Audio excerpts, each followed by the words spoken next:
కేంద్రంలో ఉన్నటువంటి బీజేపీ ప్రభుత్వం ఈరోజు మావోయిస్టుల పట్ల కక్షపూరితమైనటువంటి వైఖరితోటి ఈరోజు మానవ విలువల్ని కూడా మర్చిపోయి ఎన్కౌంటర్లు పేరుతోటి పట్టుకొని కాల్చి చంపుతున్నటువంటి పరిస్థితి ఉన్నది. మావోయిస్టు నాయకులతో పాటు ఆదివాసీలని గిరిజనులని కూడా ఈ పేరుతోటి ఈరోజు మట్టుబెడుతున్నటువంటి పరిస్థితి ఉన్నది.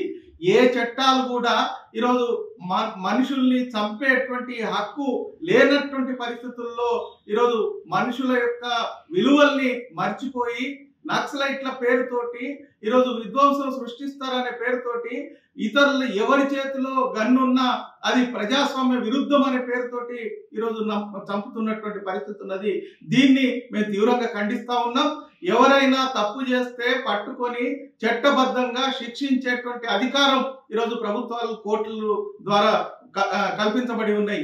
కానీ రాజ్యాంగ సూత్రాలకు వ్యతిరేకంగా, రాజ్యాంగ విలువలకు వ్యతిరేకంగా ఈరోజు అమిత్ షా కేంద్ర ప్రభుత్వం హోంశాఖ మంత్రి ఈరోజు మాట్లాడుతున్నటువంటి ధోరణి చాలా జుగుత్సాకరంగా ఉన్నది. ఈ వైఖరిని మార్చుకోవాల్సినటువంటి అవసరం ఉన్నది. ఎవరు తప్పు చేసినా నష్టం చేసినా అట్లాంటి వాళ్ళని శిక్షించేటువంటి న్యాయస్థానాలు ఈరోజు వీటి పట్ల స్పందించకపోవటం సరైనది కాదు అనేటువంటిది మేము భావిస్తా ఉన్నాం. ప్రధానంగా ఎన్కౌంటర్లు అంటే ఇరువైపులా నష్టం జరగాలి, కానీ ఏకపక్షంగా ఒకే వైపు ప్రాణ నష్టం జరుగుతుంది అని అంటే ఇది కావాలని పట్టుకొని చంపుతున్నటువంటి పరిస్థితి ఉంది.